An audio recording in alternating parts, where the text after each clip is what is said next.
En vrai, est-ce que vous êtes plus du genre super bosseur ou super glandeur? Est-ce que vous préférez passer 24 heures au boulot ou 24 heures dans votre lit? Eh bien, sachez que dans les deux cas, un excès de boulot ou de flemme peuvent avoir des conséquences vraiment graves sur votre santé. Approchez-vous mes antennaires des Sargasses. On va voir c'est quoi le pire entre bosser H24 ou ne rien branler de ces journées. Et nous ferons appel à nos deux cobayes favoris qui vont tester chacun l'un de ces deux choix de vie quand même un peu bancal. Et on va y aller crescendo en partant d'un mode de vie plutôt inoffensif à des comportements véritablement dangereux. On va voir déjà c'est quoi les effets de ces modes de vie opposés sur le quotidien, comment ils peuvent conduire à des véritables addictions avec des effets vraiment toxiques et dangereux sur la santé, et enfin on verra aussi comment ça peut parfois se terminer de manière tragique. Et nous commençons quand ça n'est qu'une habitude quotidienne inoffensive. Mais avant de débuter notre expérience, notre cobaye Gustave profite de son temps libre pour passer du bon temps avec sa copine, la Augustine. Du coup là, vous voyez, il se fait des petites sorties, ciné, des restos avec elle, ou également des promenades en amoureux. Mais malheureusement, ces moments sont rares, vu l'emploi du temps bien chargé de notre cobaye. Et que ce soit pour lui ou sa compagne, pendant ces longues périodes de séparation, les nuits peuvent être un peu ennuyeuses, si vous voyez ce que je veux dire. Heureusement, j'ai trouvé l'astuce qu'il leur faut pour pimenter leur nuit ensemble ou en solo, et c'est la marque de jouets Lelo. Et en fait, Lelo, c'est une marque qui propose différents modèles pour tous les goûts et pour tout le monde, quoi. En plus, la qualité médicale du silicone et les designs innovants en font des jouets qui sortent de ce qu'on peut voir ailleurs. Je sais pas si vous avez déjà vu ça. Rien de vulgaire, que du discret, du ludique, mais il reste performant. Ça, déjà, c'est un stimulateur externe pour les dames, avec une forme originale et pratique à emporter partout. Je vous fais pas un dessin. Et encore celui-là pour les messieurs qui procurent de sacrées sensations. Comment tu sais? Donc pour Gustave et sa copine, c'est vraiment les trucs rêvés. Et là en plus, c'est vraiment la toute première fois qu'on fait ce genre de collab sur la chaîne et j'en suis ravi. Donc si ça vous intéresse de vous faire plaisir ou alors d'offrir un petit cadeau à l'élu de votre cœur, par exemple pour les fêtes de fin d'année, vous savez à quoi penser maintenant. Voilà, n'hésitez pas à checker le site internet de Lelo, le lien est dans la description. Et en plus, grâce au code FECON, vous bénéficiez d'une réduction supplémentaire de 20% sur votre commande. Et ça, c'est cumulable avec les promos qui sont déjà sur le site pour info. Bref, revenons à des plaisirs un peu moins charnel pour notre vidéo sur les effets du travail au quotidien. Alors vous voyez ceci, ça s'appelle un tripalium. En fait, c'est un instrument de torture utilisé dans l'Antiquité romaine. Et si vous cherchez l'origine du mot travail en français sur Google, vous allez sûrement tomber sur ce fameux tripalium. Bon, en gros, le concept de travail, ça serait associé dès le départ un peu à l'idée d'une torture. Autant dire que c'est vrai que ça fait pas rêver, quoi. Torture, tout de suite. Sauf que ça, c'est totalement faux. En fait, je rentre pas dans les détails, mais des linguistes ont démontré qu'on retrouve plutôt l'origine du mot travail dans le mot espagnol trabajo depuis le Moyen-Âge. Et en fait, la vision du travail comme une punition, ça se retrouvait là déjà dans la Bible, quand Adam et Ève sont virés du jardin d'Éden, où ils se la coulaient peut-être un peu trop douce, pour se retrouver là à devoir bosser pour survivre. En tout cas, le travail reste souvent quand même associé à la fatigue, au stress, à la contrainte. Notre cobaye Gustave, il connaît tout ça. Il est habitué et il le vit plutôt bien. Par exemple, dans son livre dystopique Le meilleur des mondes, qui était sorti en 1932, l'écrivain américain Aldous Huxley critiquait une certaine façon de voir le travail qui s'appelait le Fordisme. Le Fordisme, en fait, c'est une technique de fabrication qui a été créée par Henry Ford, qui était l'inventeur de la marque de bagnole. Et en gros, c'est ni plus ni moins que lui qui a inventé le travail à la chaîne dans l'usine, dans l'industrie, pour pouvoir produire en masse des voitures, assurant du coup la productivité, pouvant en vendre ensuite dans toute l'Amérique et faisant des milliards. Donc voilà, dans la vraie vie, ce sont des voitures qui sont fabriquées à la chaîne par des humains, sauf que dans le bouquin Le meilleur des mondes, ce sont des humains qu'on fabrique à la chaîne et qui, eux, vont vouer un culte à Ford, qui est dans le bouquin une sorte de dieu, quoi. Bref, l'auteur, il décrit un régime totalitaire où le capitalisme et la productivité ont remplacé les religions. Et d'une certaine manière, on peut dire quand même qu'il a été un peu visionnaire, parce qu'en effet, de nos jours, même si globalement, les conditions et l'organisation du monde du travail ont beaucoup évolué, et en très bien en vrai, la valeur travail, elle reste quand même très présente. Par exemple, quand on rencontre quelqu'un pour la première fois, on lui demande souvent qu'est-ce que tu fais dans la vie, sous-entendu, c'est quoi ton boulot, quoi. Du coup, notre cobaye Gustave, il doit souvent balancer sa carte de visite quand il rencontre des gens. Et d'ailleurs, même dans nos sociétés, les présidents ont toujours voulu lutter contre un truc, c'est leur combat, et c'est le chômage. Rien à foutre. Du coup, si la valeur travail, elle est présente un petit peu partout autour de nous, bien en vrai, il y a certains chiffres qui contredisent les idées reçues. Pour vous donner une comparaison, il y a presque 30 ans, 60% des Français considéraient le travail comme très important par rapport aux loisirs, alors que maintenant, ils sont plus que 24%. Bon, en tout cas, du côté de notre cobaye Gustave, là, il est plutôt dans l'idée que son job est quand même très important à ses yeux. Mais pour l'instant, on va faire un petit tour du côté de ceux qui ne pensent pas que le travail est une priorité. Alors s'il y a bien quand même un cliché du glandeur, c'est quand même le personnage de BD Gaston Lagaffe, qui a été fait par le dessinateur belge Franquin. Et lui, Gaston Lagaffe, il passe son temps à trouver des astuces pour ne pas travailler, il se cache dans une armoire au boulot pour dormir. Bref, c'est un peu la caricature du jeune des années 70, un peu influencé quand même par les hippies et les valeurs de liberté, le refus du taf et de la société de consommation. En vrai, le fait de ne rien foutre, c'est quand même pas super bien vu. Typiquement, une enquête récente a classé la fainéantise comme le deuxième plus grand défaut que les Français détestent chez leurs collègues de bureau. Sachant que le premier défaut, c'est l'hygiène. On comprendra pourquoi. Bref, la paresse, on l'associe à l'image de personnes assistées qui profitent du système pendant que les autres travaillent. Là, notre cobaye Balthazar, il est souvent mal perçu par ses collègues pour son côté glandeur, quoi. Et paradoxalement, c'est sur le principe de la flemme, de la paresse, que se base pas mal de business modernes. Par exemple, si vous avez la flemme de cuisiner, vous faites livrer de la bouffe avec Uber Eats ou alors Deliveroo par exemple. À chaque fois qu'il y a des évolutions, elles sont là pour nous simplifier la vie. Et donc là, notre cobaye Balthazar assume complètement de ne rien glander. D'ailleurs, si ça se trouve, on serait même conditionné génétiquement à être paresseux. Parce qu'une étude de l'université du Missouri a mené une expérience avec 26 rats très actifs et 26 rats paresseux. Et ils les ont fait alors se reproduire entre eux en séparant bien les deux groupes. Et au bout de 10 générations, le résultat est le même. Les descendants des rats paresseux étaient encore plus paresseux que les autres. Et les rats bosseurs étaient encore plus bosseurs. Conclusion, ça veut quand même dire que la paresse, c'est un trait génétique. Après, ça demanderait quand même à être confirmé chez des humains. Bon, quoi qu'il en soit, notre cobaye Balthazar passe souvent ses soirées affalé dans son canapé, à manger les plats qui se fait livrer devant un film. Mais là, passons un cran au-dessus pour découvrir des gens pour qui le travail ou la glande sont des routines bien plus ancrées dans leur quotidien. Alors bon, vous le savez, aux États-Unis, le travail, c'est une valeur très importante. La réussite professionnelle, le fait de gagner de la thune, ce sont pas des tabous, bien au contraire. Là-bas, tu peux dire combien tu gagnes. D'ailleurs, même tu peux t'en vanter, il n'y a pas de souci, quoi. Et d'ailleurs, s'il y a bien une série américaine qui illustre ces valeurs, c'est Suits. Et dedans, on suit la vie d'une boîte d'avocats new-yorkais prêts à tout pour gagner des procès et s'enrichir. Chaque avocat est totalement dévoué à son job, quitte à ne jamais compter ses heures et s'investir au maximum pour la boîte. Ils n'hésitent pas à mettre leur vie personnelle de côté, voire même parfois à s'affranchir de la morale. Bon, c'est un peu la caricature, mais il n'empêche que ces dernières décennies, certaines entreprises ont pu réellement partager cette vision du mérite au travail. Et même en France. Et donc là, notre cobaye finit ses journées à 10 heures pas possible pour être bien vu de ses patrons. Et c'est pour lutter contre ces excès qu'en France, il y a le code du travail qui essaie de cadrer un petit peu tout ça. Bon, si on prend l'exemple d'une loi votée en 2016, on peut prendre le droit à la déconnexion. Pour faire simple, les SMS et les mails pro de vos patrons qui vous sollicitent le soir, le week-end ou pendant les vacances, c'est interdit. Mais malheureusement, ça c'est une habitude qui est bien ancrée dans le quotidien de notre cobaye Gustave. Du coup, la France est quand même moins dans le culte de la performance que les États-Unis, plus dans le tabou de l'argent, donc qui en découle. Mais il y a aussi un autre petit problème auquel elle est confrontée, et c'est ce qu'on appelle le présentéisme. Et en fait, c'est quand les employés restent sur le lieu de travail alors qu'ils ne devraient pas. Vas-y, rentre chez toi, c'est ce matin qu'on t'attendait. Il existe un phénomène de présentéisme où des gens vont arriver tôt le matin au travail et partir tard, pour se faire bien voir de leurs collègues et de leurs patrons. Ils vont utiliser cette amplitude horaire pour montrer qu'ils sont attachés à leur travail, qu'ils sont motivés et espérer avoir une augmentation ou une promotion derrière. Alors, il y a plusieurs raisons de pourquoi on peut être là alors qu'on ne devrait pas. La peur d'être viré, par exemple, d'accumuler une surcharge de taf, compétition entre collègues sur qui va rester plus longtemps, quoi. Et typiquement, quand on essaye de se barrer à 17h alors qu'on est censé avoir fini le taf, on va avoir des blagues du style « Tiens, tu prends ton après-midi ». Et ça, c'est parce que en France, on a plus tendance à juger la productivité par rapport au temps de travail. C'est quand même un truc assez français parce que on a tendance à penser qu'on est plus productif si on reste plus longtemps au taf. Ça, aux États-Unis ou même au Canada, c'est mal vu de rester au boulot trop tard car ça veut souvent dire qu'on est mal organisé et donc qu'on est moins productif. Et le problème, c'est aussi que les employés qui font du présentéisme, ils auraient tendance à être plus distraits, faire plus d'erreurs. Et d'ailleurs, on verra tout à l'heure que trop travailler peut conduire à des situations vraiment toxiques. Mais partons voir ce qu'il en est du côté des glandeurs assumés. Bon, quand on pense à la paresse, là, peut-être vous allez avoir en tête le cliché du chômeur qui en branle pas une, qui profite des allocs, qui abuse du système. Par exemple, l'année dernière, il y a un TikToker nommé ALP qui s'est vanté de ne rien faire de ses journées et de profiter du système. Je visais des aides de la France. Les Français travaillent pour moi. Et selon lui, le RSA, les APL et la mission locale le paieraient à rien foutre. Vous avez capté, vous les Français là, vous avez le seum. Mais bon, apparemment c'était surtout un mytho et les autorités ont contredit ces dires. Il passait quand même aussi du temps à travailler. Donc c'était un peu du buzz tout ça. Il n'empêche, le cliché du chômeur qui profite du système et qui ne fait rien de ses journées est souvent repris dans l'opinion publique. Parce que seulement un chômeur sur 7 est radié pour manque de recherche d'emploi. Ou tu sors ou je te sors. Et en vrai, presque les 2/3 des chômeurs reprennent un taf au bout de seulement 3 mois. Et les fraudes, elles, ne représentent que 0,5% du montant total des allocations versées par Pôle emploi. Enfin, maintenant, ça s'appelle France Travail. En tout cas, Balthazar, il est clair que lui, il en branle pas une.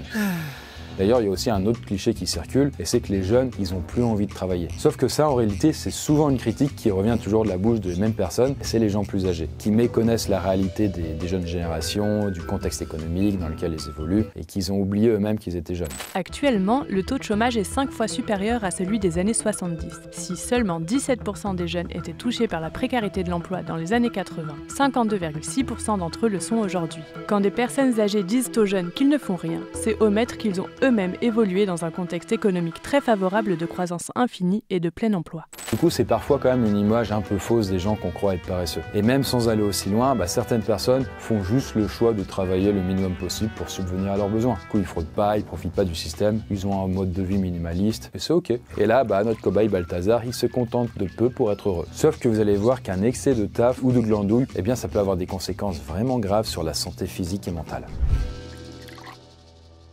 Alors récemment, le Bali Time Chamber a suscité l'attention de certains médias. En fait, c'est une sorte de camp de formation réservé aux hommes. Et la particularité là-bas, c'est qu'ils sont formés à devenir des mâles alpha. Bon, ça c'est un petit délire masculiniste. En fait, il consiste à classer les hommes en mâles dominants face à des mâles dominés, notamment par les femmes. Et du coup, dans le camp, ils passent leur temps à la muscu, à parler de business. Ils n'ont pas le droit au téléphone, ni même de Netflix pour les distraire. Et ils en ressortent avec la promesse d'acquérir une force mentale capable de leur permettre d'écraser la concurrence dans le monde du travail, comme celui de la séduction. Mais on retrouve aussi une trend actuellement sur TikTok avec les hommes non pas alpha, mais sigma, c'est-à-dire des alphas, mais plutôt loups solitaires, quoi. Et l'archétype ultime de ça, ce serait peut-être Patrick Bateman. Vous savez, le psychopathe du film American Psycho. C'est un peu, en gros, le mec musclé, séducteur et surtout riche et dominant dans le monde du travail. Et là, notre cobaye, il est souvent inspiré, en regardant des vidéos sur TikTok, de motivation, notamment sur les trucs sigma. Et en fait, cette vision de l'homme fort, capable de travailler des heures, laissant peu de place aux distractions futiles, est assez ancienne. Et bizarrement, c'est sous Staline, donc en URSS, que s'est forgé l'archétype de l'ouvrier qui est super bosseur, avec un nom, Alexei Stakhanov. Et en fait, ce mineur détiendrait le record d'extraction de charbon. Et en une nuit, en 1935, il aurait extrait 102 tonnes de charbon en 6 heures, soit à peu près 14 fois la charge habituelle par mineur. À partir de là, la propagande de l'URSS s'est emparée de Stakhanov, et pour inciter les ouvriers à se dépasser comme lui et accroître la productivité dans toutes les usines du pays. Sauf qu'ils ont un petit peu oublié de préciser que tout ça, c'était de la mise en scène. Et qu'en réalité, toute une équipe de mineurs avait mâché le taf à Stakhanov. Et donc, ça arrive que lorsqu'on bosse en excès, on se donne trop à fond au boulot et qu'on finisse par perdre le sens de tout ça. Et après, c'est par exemple le manque de sens qui peut conduire à faire des burn-out. En tout cas, notre cobaye qui n'arrête jamais de bosser commence là peu à peu à déprimer. Et peut-être la meilleure illustration de ces excès, c'est la scène des temps modernes de Charlie Chaplin. Vous savez, on le voit courir dans tous les sens pour resserrer des boulons de machines, d'usines, et d'ailleurs il finit même par devenir fou. Après ça, c'était une critique du travail à la chaîne. Mais mine de rien, ça se voulait assez précurseur, car au final, ce n'est que récemment qu'on a pris des mesures pour améliorer les conditions de travail. Par exemple, en France, il faudra attendre les années 50 pour que la médecine du travail se développe vraiment. Et quelques décennies après, pour qu'il y ait des comités d'hygiène, de sécurité et tout ça. D'ailleurs, une étude récente a montré que 1 Français sur 2 avait déjà ressenti de l'épuisement au taf. Et là, notre cobaye commence à avoir des douleurs au dos et des coups de blues récurrents au boulot. Mais vous allez voir tout à l'heure que tout ça n'est rien comparé aux conséquences dramatiques que le travail excessif a chez certaines personnes.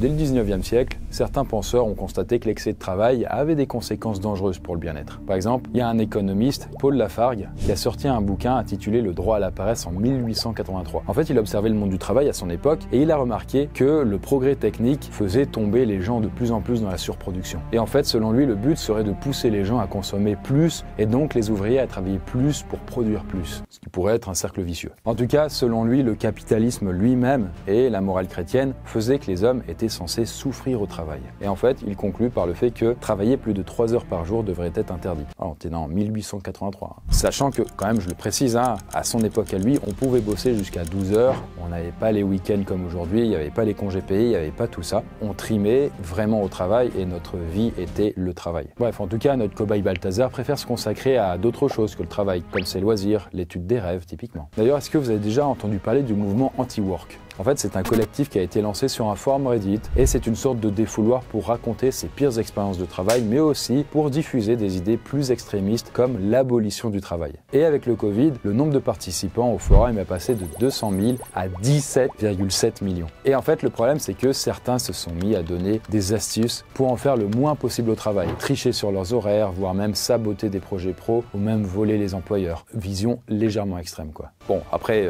le forum, petit à petit, est plus devenu une sorte de critique du capitalisme pour essayer un peu de le saboter. Maintenant, allons voir qu'est-ce que ça fait d'aller dans des choses beaucoup plus extrêmes. Alors, si vous êtes intéressé par la société japonaise, vous avez peut-être déjà entendu parler des salarymen. Ce sont des figures incontournables de la ville de Tokyo. Des hommes d'affaires en costume qui s'endorment dans des lieux publics. On les voit affaler sur les bancs ou dans les métros, être épuisés par les très longues journées de travail. Et en fait, dans la société japonaise super compétitive, les salarymen, c'est un peu vu comme le best, c'est les employés modèles. On les incite en fait à travailler tout le temps, à faire des heures supplémentaires et même à fréquenter des bars de karaoké pour se bourrer la gueule avec leur patron après le boulot. Le problème, c'est que certains finissent par en mourir, soit en faisant des malaises cardiaques, soit en se suicidant à cause de la pression. Et du coup, ce genre de choses est révélateur d'une société moderne qui pousse parfois les travailleurs à repousser leurs limites sans cesse. Et donc là, les patrons de Gustave le surchargent de travail sans se soucier de sa santé. Et là, le danger, c'est de créer ce qu'on appelle des workaholics. En fait, c'est des personnes qui sont addictes au travail. Parmi les symptômes les plus fréquents, on trouve un besoin de travailler en permanence avec une sensation de manque lors des interruptions de travail. Plus généralement, la personne ne sait pas se détendre et travaille essentiellement sur un mode de maîtrise obsessionnel. Des problèmes familiaux peuvent conduire à surinvestir le travail, mais dans d'autres cas, ce sont les managers qui abusent de cette tendance. Alors bien sûr, le fait d'être workaholic, ça peut conduire à faire des burn-out. Parfois, ça conduit aussi à des habitudes dangereuses comme la surconsommation de café, de boissons énergisantes ou même de drogue pour tenir la cadence. Et du coup là, notre cobaye est devenu accro au Red Bull pour pouvoir travailler plus longtemps. Mais il existe des cas où le surmenage n'est pas volontaire mais presque obligatoire. Typiquement, dans certains pays, la législation en termes de durée de travail est quand même moins sévère qu'en France. Par exemple, aux States, lorsqu'Elon Musk a racheté Twitter, il a viré la moitié des effectifs. Et pour ceux qui restaient, il les a incités à travailler 80 à 100 heures par semaine s'ils voulaient garder leur job. Et selon lui, personne n'a changé le monde en ne travaillant que 40 heures par semaine. Alors, si ça peut vous paraître déjà un peu beaucoup, sachez qu'il y a des entreprises qui vont encore plus loin. C'est par exemple le cas d'une entreprise chinoise spécialisée dans les produits de la mer. Et des journalistes du média d'investigation The Outlaw Ocean Project ont mis à jour des cas d'esclavage moderne dans cette usine. En fait, des travailleuses venues de Corée du Nord y travaillaient dans des conditions horribles, où elles étaient placées dans des usines entourées de barbelés, où elles travaillaient pendant très longtemps sous la surveillance de gardiens, et où on leur interdisait de sortir. Et elles avaient le droit à 1 jour de vacances et 1 jour de congé maladie maximum par mois. Du coup, en gros, elles travaillaient quasiment tout le temps. Et le truc, c'est que malgré la dureté du travail, le job était super convoité auprès des Nord-Coréens. Car ils seraient déjà payés 220 € par mois en Chine contre 2,50 € par mois en Corée du Nord. En tout cas, la mort peut aussi aller frapper des travailleurs chez nous, en France, même en dépit des règles. Par exemple, pendant la crise du Covid, un syndicat d'internes en médecine a mené une petite enquête sur la santé mentale de cette profession. Et les chiffres étaient quand même un chouïa alarmants. En fait, un quart des internes avaient des idées suicidaires et un chouïa plus souffrait de troubles dépressifs, sachant que les 2 tiers avaient des troubles anxieux. D'ailleurs, on estime qu'à peu près un interne en médecine se suicide en France tous les 18 jours. Et en tout cas, la plupart du temps, c'est à cause du surmenage, sachant qu'ils peuvent se taper des semaines de 70 ou 80 heures. Et le truc, c'est qu'il y a aussi des enjeux. C'est pas un travail juste de bureautique. Ils ont quand même la vie de personne entre leurs mains. La moindre petite erreur peut être fatale. Et le mal touche tous les soignants qui bossent à l'hôpital de manière générale. Par exemple, on estime qu'une infirmière a 2 fois plus de chances de se suicider qu'une femme qui exerce une autre profession. Et souvent, c'est à cause du surmenage.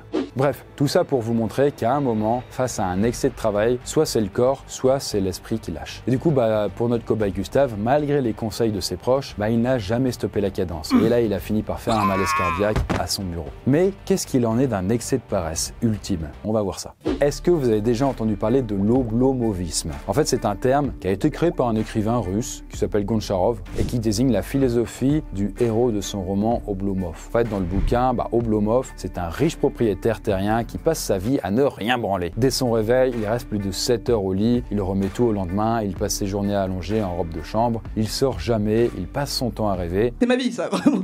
Le problème c'est que tous ses amis et même sa femme en ont marre de sa léthargie. Et du coup il finit par mourir seul, sans avoir rien fait de sa vie. En réalité, pour ne rien faire comme lui, dans nos sociétés actuelles, c'est clairement un luxe. Mais en même temps, c'est aussi un petit risque quand même d'être marginalisé. Ce qui fait qu'à terme, ça conduit à devenir mendiant, soit à vivre en autarcie autosuffisante. Et en vrai, l'autosuffisance, c'est ce qu'a choisi notre cobaye là, du coup, qui s'est mis à cultiver son potager pour se nourrir. Et en vrai, si ça vous convient de vivre en dehors du système, j'ai un endroit peut-être parfait pour ça. Et en fait, c'est en plein milieu du désert californien, au sein d'une base militaire abandonnée, où se cache la Slab City. En fait, c'est une sorte de camping géant avec des caravanes, de maisons faites de matériaux de récupération. Et là-bas, il y a zéro règle. Il n'y a pas de police, il n'y a pas d'eau courante et d'électricité, sauf quand vous avez des panneaux solaires. En fait, la ville accueille tout type de marginaux. Des drogués, ceux qui sont en cavale, des hippies, et de manière générale, en fait, des gens qui souhaitent fuir le système. Ici, personne ne bosse, il y a juste un skatepark et puis des sources d'eau chaude pour se baigner. Et parfois, il y a des touristes qui viennent, qui leur donnent un peu à bouffer ou des trucs comme ça, quoi. Pourquoi je suis là d'abord? Bref, le paradis des flemmards.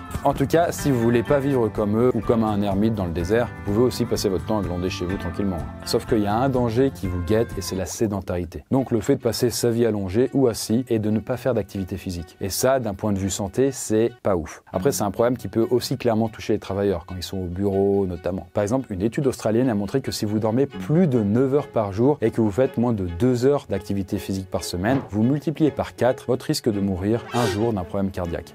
Et du coup, la sédentarité et le manque d'activité peuvent également provoquer de l'hypertension, du surpoids et même déclencher certains cancers. Bref, vous l'avez compris, glander c'est cool, en abuser peut-être pas autant. En tout cas, en termes de risque sur la santé, les effets sont plus graves et bien plus rapides en ce qui concerne l'excès de travail. Les effets psychologiques et physiques sont plus intenses et véritablement vous mettent en danger. D'ailleurs, la preuve avec notre cobaye Gustave, il s'est littéralement tué au travail.